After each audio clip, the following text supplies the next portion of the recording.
चमोलिया आप जो एक खूबसूरत सा आलीशान महल देख रहे हैं ना, ये दोस्तों कनक भवन जो कि राम की नगरी है। अयोध्या में स्थित कनक भवन की के कई ने माता सीता को मुंह दिखाई के रूप में दिया था और विवाह के बाद राम जी और माता सीता इसी कनक भवन में रहने लगे। दोस्तों कनक भवन राम मंदिर के अलावा अयोध्या का सबसे प्रसिद्ध जगहों में से एक है। कनक भवन के निर्माण के पीछे की कहानी बहुत ही रोचक है, इसलिए दोस्तों यह वीडियो आप सबको लास्ट तक देखनी चाहिए। मैं आपको पूरी जानकारी इतिहास के साथ बताऊंगा। दोस्तों कनक भवन अयोध्या राम मंदिर के करीब 2 किलोमीटर की दूरी पर स्थित है और हनुमानगढ़ी के जस्ट बगल में है।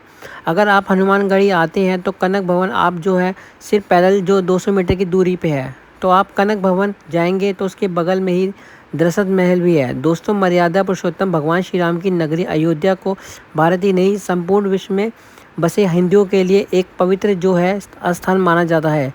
पुण्यदायिनी सूर्य नदी की गोद में स्थित अयोध्या में कई ऐसे मंदिर हैं जो भक्तों के राम भवन और उनके राम राज्य की अनुभूति कराते हैं। दोस्तों अयोध्या के इन्हीं मंदिरों में से एक कनक भवन जो स्वर्णिम सुंदरता से परिपूर्ण है।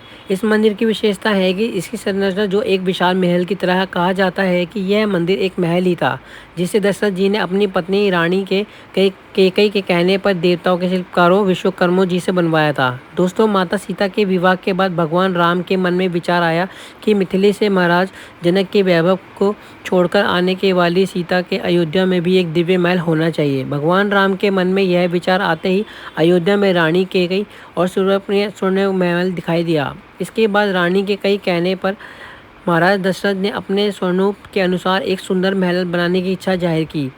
रानी की कई इच्छा के बाद महाराज दशरथ ने देव शिल्प विश्वकर्मा जी को बुलाकर रानी के कई कहे अनुसार एक सुंदर महल का निर्माण करवाया। जब माता सीता अयोध्या आए तब रानी के कई ने उसे महल मुंह दिखाई के रूप में भेंट किया था। दोस्तों द्वापर युग में श्री कृष्ण जी ने अपनी पत्नी रुक्मणी के साथ अयोध्या आए थे। अयोध्या दर्शन के दौरान जब कृष्ण कनक भवन पहुंचे तब वह उन्होंने इस भवन की जड़ से हालत देखी। अपने दिव्य दृष्टि से श्री कृष्ण ने क्षण भर में जान लिया कि यह स्थान कनक भवन है और उन्होंने अपने योग बल से श्री सीता राम की मूर्तियों को प्रकट किया और उस स्थान पर स्थापित कर दिया। दोस्तों कनक भवन प्रांगण में स्थापित शिलालेख में समय समय पर जीर्णोद्धार की जानकारियां वर्णित है। दोस्तों आधुनिक भारत के इतिहास में लगभग 2000 साल पहले चक्रवर्ती सम्राट महाराजा विक्रमादित्य ने समुद्रगुप्त द्वारा कनक महल की जीर्णोद्धार की जानकारी मिलती है। वर्तमान में महल में जो स्वरूप वह 1891 में ओरछा के राजा सवाई महेंद्र प्रताप सिंह जी की पत्नी महारानी विश्ववाणी के दौरान निर्मित किया गया था। मंदिर के गर्भगृह में